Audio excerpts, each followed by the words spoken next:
Actually میں عموماً شیخ راشد صاحب اگر آپ کنہیں کو میرے یہاں بہت زیادہ مزار پرستی ہے، وہاں پہ اگر ان سے کہیے کہ بھائی آپ مزار کی کیوں پوجا کرتے ہیں، تو وہ کہتے ہیں کہ بھائی چھت پہ چڑھنے کے لیے سیڑھی کی ضرورت ہوتی ہے. تو یہ عموماً یہ سوال کا جواب ملتا ہے. تو اس کے لیے حضرت کچھ بتائیں. اس موضوع پہ تفصیل سے تو ہماری ایک ڈی وی ڈی موجود ہے، کیا دعا وسیلے کے بغیر قبول نہیں ہوتی. مختصر یہ کہ ان کی بات ٹھیک ہے، چھت پہ چڑھنے کے لیے سیڑھی کی ضرورت ہوتی ہے. میرے اللہ کی رحمت، میرے اللہ کا فضل انسان سے اتنا دور نہیں ہے جتنی چھت دور ہے. چھت 20 فٹ پہ ہوتی ہے اور میرے اللہ کی رحمت انسان کی شہرت سے بھی زیادہ قریب ہے. پہلی بات تو یہ کہ اللہ تعالیٰ کے لیے مخلوق کی مثالیں نہیں دی جا سکتی. لیس کمثلہ شیء. کوئی چھت کی مثال دیتا ہے، کوئی کہتا جی تھانے دار کو ملنا ہو تو سپاہی نہیں پکڑنا پڑتا، وزیر کے پاس جانا ہو تو MNA صاحب نہیں پکڑنے پڑتے. تو یہ پہلی بات اس لیے غلط ہے کہ یہ سب مخلوق کی مثالیں ہیں، خالق کے لیے نہیں دی جا سکتی. اگر ان مثالوں کو مان لیا جائے تو ہم کہتے ہیں ہاں چھت پہ سیڑھی کی ضرورت ہے، کیونکہ چھت 20 فٹ پہ ہے اور میرے اللہ کی رحمت انسان کی شہرت سے بھی زیادہ قریب ہے.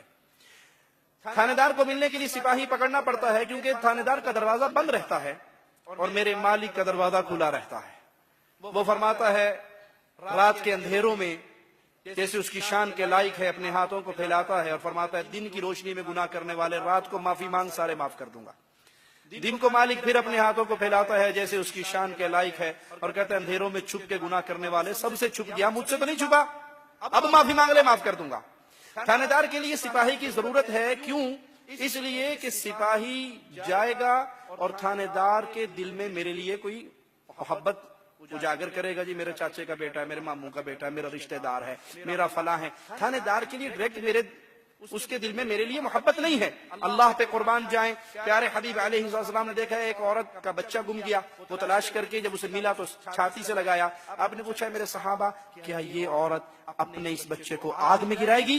کہا کبھی نہیں. کہا اللہ اپنے بندوں پہ اس ماں سے زیادہ مہربان ہے. تھانے دار کے پاس جانے کے لیے سپاہی کی ضرورت ہے. کیوں؟ کہ اگر تھانے دار مجھے کچھ دے دے گا، تو اس کے خزانے میں سے کچھ کمی ہو جائے گی. بادشاہ کچھ دے گا تو بادشاہ کا 1,00,000 2 لاکھ روپے تو کم ہوگا. مالک فرماتا ہے ساری انسانیت ایک میدان میں آ جائے، جن اور انس اول اور آخر مانگنا شروع کر دیں، میں سب کو ان کے مطابق دے دوں. میرے خزانے میں اتنی کمی نہیں آئے گی جتنی سوئی کو سمندر میں ڈال کے نکال لو، سوئی اتنا بھی کم نہیں کرے گی. بادشاہ کے پاس جانے کے لیے وزیر کی ضرورت ہے، اس لیے کہ بادشاہ وزیر سے ڈرتا ہے. نہیں مانے گا تو وزیر کوئی نہ کوئی اس کے خلاف سازش کر دے گا. میرا مالک کسی سے ڈرتا؟ وہ کسی سے نہیں ڈرتا.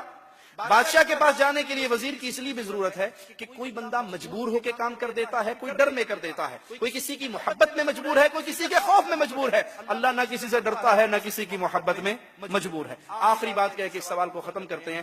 اچھا جی ہم نے کہا یہ مثال مان لی کہ ضرور بادشاہ کے پاس جانے کے لیے وزیر پکڑنا پڑے گا، امیر پکڑنا پڑے گا. آپ کی اچانک ملاقات منموہن سنگھ صاحب سے ہو جائے دلی میں، کہیں کھانا کھاتے ہوئے آپ کو ریسٹورنٹ میں مل گئے، کہیں ہوٹل میں مل گئے، اور اللہ کے لیے اعلیٰ مثال سمجھانے کے لیے آپ کے دل و دماغ میں اتارنے کے لیے بات کہتا ہوں. وہ آپ سے کہیں جی ہاں جی رضا صاحب کیا سوال ہے آپ کا، کیا چاہیے، کیا مانگتے ہو؟ تو آپ جیب میں سے فوراً درخواست نکالو گے نا، کوئی نوکری دے دو، امریکہ کا ویزا لوا دو، کچھ ہی دے دو، کر دو گے نا؟ یا آپ یہ کہو گے کہ نہیں منموہن سنگھ صاحب آپ واپس جائیں اپنے پرائم منسٹر ہاؤس میں بیٹھیں، میں MNA کے پاس جاؤں گا، اس کو لوں گا، وزیر کو پکڑوں گا، وزیر کو پکڑنے کے بعد پھر میں واسطے کے ساتھ پھر آؤں گا. میں معاف کرنا وہابی گستاخ نہیں ہوں، میں ڈائریکٹ نہیں مانگ سکتا. میں یہ واسطے کے ذریعے ہوگی آپ کے پاس. وہ کہے گا بے وقوف پاگل تیرے سامنے کھڑا ہوں، نہ MLA کی ضرورت نہ وزیر کی ضرورت، مانگ. ٹھیک ہے؟ اللہ کے لیے اعلیٰ مثال لیس کمثلہ شیء سمجھانے کے لیے مثال دی.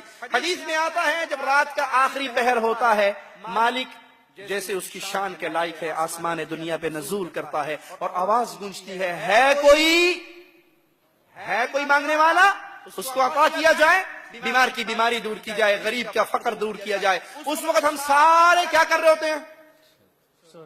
سوتے پہ ہونے نا.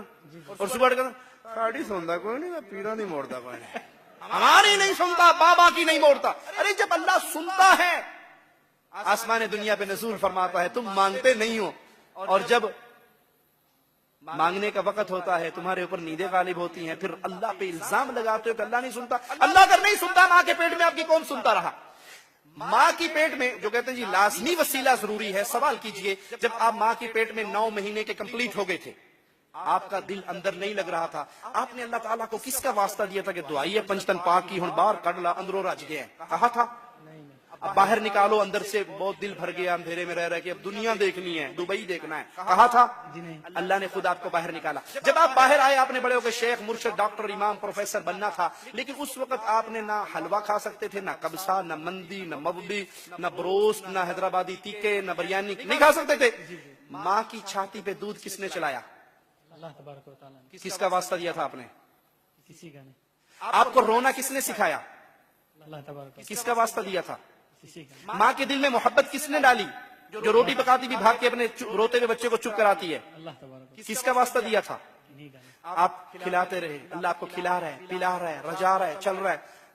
اللہ کے لیے اعلی مثال کسی انسان کا بیٹا ہو جس کو مانگنا نہ آتا ہو، چھوٹا بچہ 2 سال کا 1.5 سال کا، وہ اس کو کیلا، کیک، جوس، دودھ، ٹافی، چاکلیٹ دیتا ہے نا، دل میں کیا ہوتا ہے؟ اللہ کے لیے اعلی مثال، دل میں کیا ہوتا ہے؟ یہ بچہ جب بڑا ہوگا تو کہے گا ابو جان بغیر مانگے آپ کھلاتے رہے، بڑی مہربانی، ابو بنٹی چاہیے، ابو چاکلیٹ چاہیے، ابو کیک چاہیے، ابو آئس کریم چاہیے، ٹو بنٹی یہ چاہیے، کہتے ہو نا؟ کہتے ہو؟ جب بچہ اس قابل ہوا کہ باپ سے کہہ سکے کہ بغیر مانگے کھلانے والے بابا تیرا شکریہ اور بھی دے، اب وہ چوراہے میں کھڑے ہو کر لوگوں کے سامنے ہاتھ پھیلائے اور کہ جی چاچا جی ابو نہیں دیتے، پڑوسی آپ دے دو، ارے بھائی تو دے دے، اور ریڈی والے تو دے دے، ابو نہیں دیتا، غصہ آئے گا؟ غصہ آئے گا؟ کیا کہو گے؟ ظالم، جب مانگنا نہیں آتا تھا تیرے منہ میں رات کو 12 بجے اٹھ کے فیڈر گرم کر کے کون ڈالتا تھا؟ اللہ کے لیے اعلی مثال، ماں کے پیٹ میں تو اللہ نے کھلایا، ماں کے پیٹ سے تو اللہ نے نکالا، ماں کی چھاتیوں پہ دودھ اللہ نے چلایا، آپ کے ہاتھ میں یہ جوڑ اللہ نے بنایا، اور یہ جوڑ نہ ہوتا پانی پی سکتے؟ یہ اللہ اسٹیٹ بنا دیتا، پانی پی سکتے؟ آپ میرے منہ میں آپ کے منہ میں محتاج ہوتے نا ایک دوسرے کے، ڈائریکٹ پانی اپنے منہ میں نہیں پی سکتے۔ یہ سب کچھ اللہ کر رہا ہے اور اب اس اللہ پہ الزام لگاتے ہو اللہ سنتا نہیں ہے۔ یا ایھا الانسان ما غرک بربک الکریم، اپنے کریم رب کو چھوڑ کے کیوں ڈھیریوں پہ گر گئے؟ اللہ ہدایت عطا فرمائے۔ جزاک اللہ خیر۔ جزاک اللہ۔